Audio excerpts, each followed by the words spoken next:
Continuamos y recibimos con nosotros a Nacef Perdomo, abogado constitucionalista, porque hay temas fundamentales que tratar. Bienvenido, Nacef, ¿cómo te sientes? Yo me siento bien, Pablo, gracias por tenerme aquí. Sí, vamos a entrarte de una vez porque ya sabes que hay, sobre todo el área del derecho constitucional, todo el mundo quiere hablar con ustedes porque hay una convocatoria del Consejo Nacional de la Magistratura, que hay mucho en juego, la renovación de la Suprema, renovación de la Suprema, también creo que 2 salen del Tribunal Constitucional. 4. Hablemos de perfiles. De los perfiles, ¿cómo tú ves? ¿Cuáles son las características de ese posible miembro de la Suprema o del Tribunal Constitucional? Perfiles. Bueno, mira, Pablo, eso es un tema que tiene que enfocarse porque realmente en la Suprema Corte de Justicia son 17 jueces, pero no salen todos, creo que son 13 o 12 porque recientemente hubo una renovación parcial. Y hay que tomar en cuenta que el Tribunal Constitucional no está, que el Consejo Nacional de la Magistratura no tiene como función escoger jueces individuales. Tiene que establecer o instituir tribunales. La condición de tribunal colegiado es muy importante porque en un tribunal colegiado es bueno que los jueces se complementen. Yo soy una persona muy liberal, por ejemplo, y quizás yo pudiera pensar que formar parte, que un tribunal colegiado bueno sería uno en el que todos los jueces piensen parecido a mí. Eso no necesariamente es bueno. No, pues claro. ¿Por qué? Bueno, porque los tribunales tienen que ser lugares en los cuales se discuten y se debaten las cosas, y para ello tiene que haber contraste entre la gente. Entonces, no necesariamente es importante que prestar atención a los perfiles individuales o particulares. Es bueno ver cómo está compuesto el tribunal, cuál es, si los miembros del tribunal se complementan unos a otros. Por ejemplo, en el 2011, uno de los problemas que tuvo la conformación de la Suprema Corte de Justicia es que de 17 jueces, aproximadamente, creo que eran 12 o 13 también penalistas. Eso creó un desequilibrio en la configuración. En otras áreas. Claro, y eso no quiere decir que individualmente tú puedas objetar los jueces. No es eso. El problema es que la composición total del tribunal entonces quedó un poco sesgada hacia un área del conocimiento. ¿Y tú piensas que el Consejo Nacional de la Magistratura lo va a ver de esa manera? Porque las cosas se han quedado mucho en el asunto de la politización o no, que sean cercanos al PLD o no. Y ese razonamiento yo no lo había escuchado mucho, que me parece con toda la lógica del mundo. Mira, yo creo que debiera, porque República Dominicana está viviendo un momento en el que la transición democrática inconclusa, porque a nosotros estamos enamorados de la transición democrática y no queremos terminarla. La edad media democrática dura mucho. Está llegando a un punto en el cual es cada vez más importante la capacidad de los tribunales de resolver los conflictos de una manera que sea jurídicamente correcta, pero además socialmente aceptable. Y la forma en que los tribunales, o una de las maneras, digamos la primera, aunque con el transcurso del tiempo no necesariamente sea la más importante, pero la primera forma en que los tribunales se ganan la confianza de la ciudadanía es que la ciudadanía entienda que esa configuración particular es correcta. Yo no estoy de acuerdo con la idea que tiene mucha gente de que los jueces tienen que ser tienen que haber estado siempre absolutamente alejados de la política. Primero, que en este país eso no es un argumento serio. No es un argumento serio. Segundo, es verdad, yo creo que los jueces no deben tener una cercanía demasiado grande con el poder político, pero hay otros poderes fácticos en la sociedad.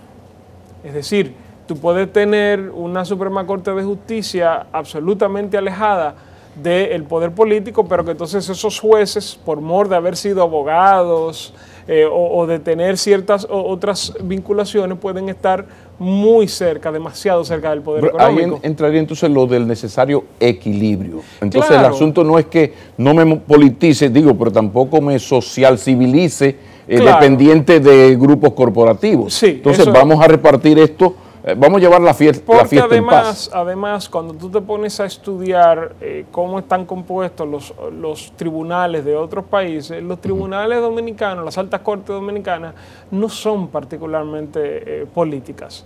Es decir, yo siempre lo digo porque es una verdad de perogrullo, pero hay que reiterarla, que, por ejemplo, en Estados Unidos, los 9 jueces de la Suprema Corte de Justicia, tú sabes cuál es no conservador y cuál es liberal, tú sabes cuál es demócrata y cuál es republicano. Lo mismo pasa en los tribunales españoles, el Consejo de Estado francés, o sea, eso es así. ¿Por qué? Bueno, porque la política es importante en una democracia y mucha gente, sobre todo la gente que suele tener vocación para ser juez de una alta corte, la gente que no te va a decir, mira, es que yo me va muy bien el sector privado, no voy a ir para allá. Bueno, ese tipo de gente suele haber tenido alguna cercanía con los tribunales. Yo no creo que yo creo que tiene que haber límite a eso. En el caso, por ejemplo, del Tribunal Constitucional Español, su presidente era miembro del Partido Popular casi hasta el momento de su nombramiento, y de hecho una cosa que se estaba discutiendo en estos días fue en qué momento dejó de pagar la cuota al partido. O sea, eso es demasiado, yo creo. Pero es inevitable que los jueces tengan alguna vinculación, y no solamente con los partidos políticos, haber jueces con vinculaciones con el empresariado, con la sociedad civil, con la iglesia, a veces van a combinar esas cosas. Con países extranjeros. Sí, porque el juez es un ente social. El juez es un ente social, y es mejor que sea un ente social a que sea una persona que crea que puede resolverlo todo con una fórmula lógica. Entonces esto nos lleva más al perfil personal, en el sentido de que puede ser liberal o no, pro PRM o PLD o no, cercano a un grupo corporativo que tiene una fundación. Quizás entonces esto nos lleva a lo de el talante de cada quien. O sea, este es un señor muy bien formado, profesionalmente eficiente, con una trayectoria de hombre honorable.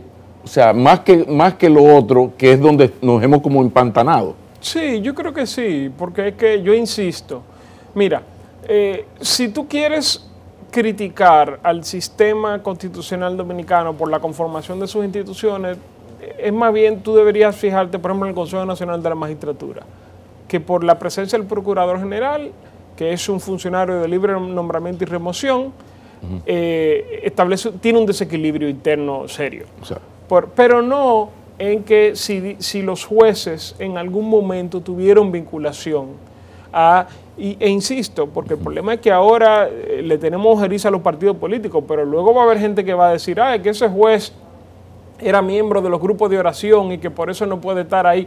No, eso no puede ser un problema en sí mismo.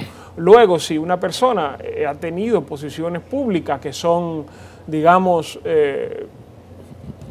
no deben estar representadas en un tribunal. Es decir, un juez que haya dicho que un candidato a juez que haya dicho que los feminicidios están justificados no tiene nada que buscar en una alta corte. Eso para mí es mucho más serio que si en algún momento fue político, o si en algún momento fue abogado corporativo o empleado de una empresa importante. O sea, esas cosas es bueno saberlas. Claro. Pero no deben descalificar. Pero quizás esa es la gran utilidad de las entrevistas, que mucha gente piensa que es como un careo, a ver si pasa el examencito. Las entrevistas no serían un poco, sobre todo para eso, para yo preguntarte cosas fundamentales que yo necesito saber para darte la categoría de miembro eso debe ser más que el examencito que uno piensa, ¿lo va a pasar o no? Hay la idea de que la entrevista que hace el Consejo Nacional de la Magistratura es una entrevista como de recursos humanos de una empresa, o una entrevista donde únicamente se van a evaluar tus habilidades y conocimientos académicos. Yo creo que eso es incorrecto. Porque esas son cosas que se ven en los papeles. Bien, es verdad que tú tengas un diploma no quiere decir que tú sepas razonar, todo lo que hemos estado en una universidad sabemos y conocemos ejemplos de gente que tiene los diplomas y no. Pero y habrá gente que lo diga de uno, pero el tema es que lo importante de esas entrevistas es que los miembros del Consejo Nacional de la Magistratura puedan tener una conversación con esta persona y que salgan a flote cuáles son las cosas que llevaría, que aportaría al tribunal. Por eso que yo tampoco creo que esa crítica que se le hace a los miembros del Consejo Nacional de la Magistratura, que no son abogados, que no saben de eso. Bueno, pues este es un país de 10 millones de habitantes donde 100.000 solamente, que ya es mucho, pero esos 100.000 somos abogados. No es posible tener eso como criterio. Hay cosas que son tan importantes para la composición de un tribunal como los conocimientos jurídicos de una persona, que es verdad, tiene que asegurarse que hay un nivel mínimo. Exacto. Pero eso no es lo único. Pero qué bueno, qué bueno. Vamos a girar a otro tema fundamental y que nos puedes ayudar, y es el asunto de la judicialización de la política o la politización de la justicia, según la lectura que se le dé. Hay un ambiente en América Latina que tiende a eso. La más reciente víctima es la señora Kirchner. Ya sabemos el caso de Correa. Sí. Bueno, la lista es larga. Lula, sí. Dilma. ¿Qué está pasando y qué tan peligroso es que se esté logrando en los tribunales lo que no se gana en las urnas? Mira, yo creo que la politización de la justicia tiene cosas buenas y cosas malas, porque todo depende de lo que tú entiendas por política. Si por política tú entiendes algo que va mucho más allá de la lucha partidaria, entonces eso no es necesariamente malo, porque sobre todo las altas cortes son tribunales de naturaleza política. Eso está muy claro en el sistema constitucional dominicano. La judicialización de la política a mí me parece que es una trampa en la que estamos cayendo por una visión moralista, excesivamente moralista, de los problemas que causan ese proceso y que nos vamos a arrepentir. Yo te voy, por poner un ejemplo histórico, la razón por la cual cayó la República Romana es porque el triunvirato, que eran Casio, Pompeyo y Julio César, tenían miedo de que si soltaban el poder los iban a meter presos, literalmente. Y entonces se las arreglaron para no soltar el poder nunca. Y al final terminaron todos muertos, pero lo que quiero decir con eso es que cuando tú creas unos incentivos demasiado altos para que la gente mantenga el poder a toda costa, entonces tú estás atentando contra el sistema. Me explico. La idea de que todos los políticos son corruptos, la idea de que todos los actos de administración son actos donde hay corrupción, te lleva inexorablemente a una situación en la cual el sistema penal es usado como una herramienta para, como tú decías ahorita, lograr a través de los jueces lo que no se lograba en las urnas. Yo no quiero tocar el caso dominicano porque es otra discusión, pero además dificulta que uno, por la cercanía, simpatía que puede tener la gente con cada persona, dificulta el análisis. Pero yo creo que el caso brasileño es un caso fabuloso para ver eso. La persecución selectiva de la corrupción en Brasil llegó al punto de que, bueno, a la presidenta la sacaron sin haber sido acusada de ningún acto de corrupción. Que eso se pierde en la traducción del portugués al español y del Twitter al conocimiento. Se pierde eso en muchas ocasiones. De hecho, el informe del Senado, del mismo Senado que estaba juzgando, el informe de los técnicos del Senado dijo que no había habido un acto de corrupción. Cosa que no ocurría con una buena parte de los senadores que la sacaron. Claro. Pero no solamente eso, a Lula a Lula con un juez instructor que filtró las conversaciones de él, a pesar de que habían sido hechas para el caso y de que eran ilegales las mismas conversaciones. Un juez que abusó de las vías procesales para lograr su objetivo, le impiden ser candidato. El Partido de los Trabajadores en Brasil pone a otro candidato, un señor que había sido alcalde de Sao Paulo. Él empieza a subir las encuestas, adivina qué, ya le metieron una querella, ya le abrieron un caso, lo mucho hasta Dios lo ve. ¿Qué pasa específicamente en Brasil? Porque es que no somos seres humanos, la corrupción es un asunto sistémico, corruptores, sí, pero que lo de Brasil, no, óigame, sí, es el caso supera a todo, y ya lo acabas de decir, el tipo comienza a sacar la cabeza y ya hay otro expediente. Bueno, es que hay muchas formas de corrupción. Yo creo que el uso en esa forma de los tribunales es un acto de corrupción. También. También, porque tú estás haciendo un uso inadecuado de los bienes y de las, digamos, sí, de los bienes del Estado. Los bienes del Estado son materiales e inmateriales. El monopolio del uso de la fuerza legítima es uno de los bienes más preciados que tiene el Estado. Y con esto no estoy diciendo que la corrupción no debe ser perseguida. Debe ser perseguida. Absolutamente. Lo que pasa es que hay que evitar que la corrupción o que la persecución de la corrupción, y es una línea muy delgada, pase de ser eso, de tratar de adecentar el sistema administrativo, tratar de adecentar la política, a otra cosa. Es decir, a una manera de anular a los adversarios, porque el gran problema de eso, es que al final van a ser anulados todos y hay un sistema democrático que tiene que persistir. No es que a los políticos haya que perdonarles la corrupción, pero tenemos que estar claros que eso es una herramienta muy importante y que puede ser usada de manera inadecuada. Claro, en ocasiones. Eso quizás nos podría llevar a un verbo que yo no sé si ustedes lo aceptan, que sería como caricaturizar la lucha contra la corrupción, cosa que se agrava con el poder de los medios de comunicación y sobre todo las redes sociales. Yo digo que lo de las redes sociales es una cosa tan grave que en las redes sociales está tanta información que está incluso lo que no ha ocurrido.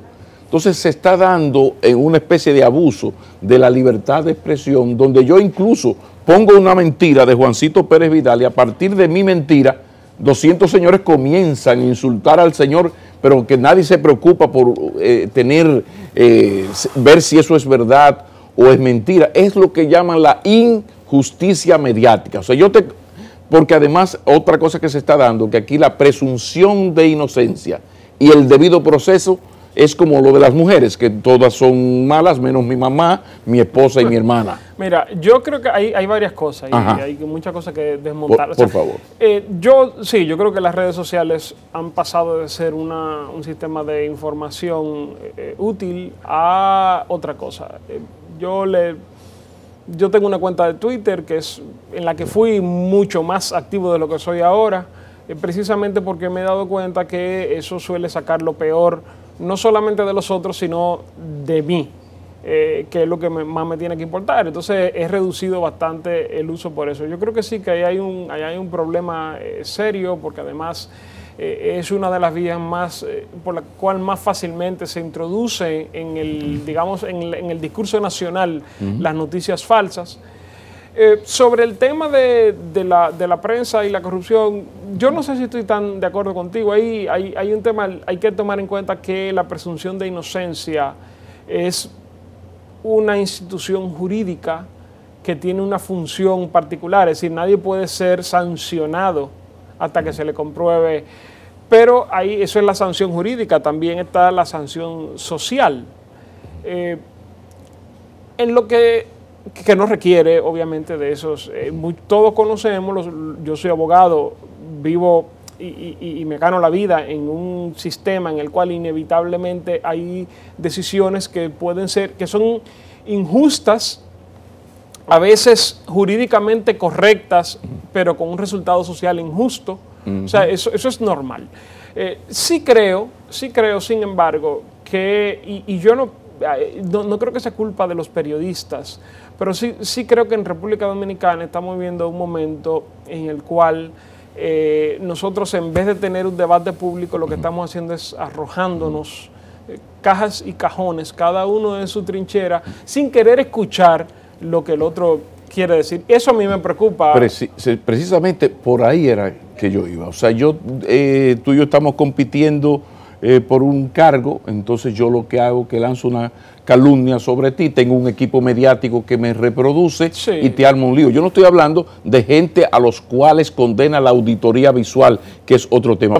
Terminando, finalizando, Nacef Perdomo, el tema de la rabalización institucional. ¿Cómo tú me puedes decir en 54 segundos, cómo tú ves el problema de esa, uno ve como al Estado incapaz o indeciso en aplicarle las leyes a más de un sector? ¿Cómo, ese ambiente, cómo tú lo ves? Bueno, yo creo que es... ¿Hemos mejorado, empeorado? Yo creo que es un paso de avance que no se le quieran aplicar las leyes porque antes ni siquiera existían. O sea, la gente suele decir que el problema aquí es que hay leyes que no se aplican. Eso yo no estoy de acuerdo con eso.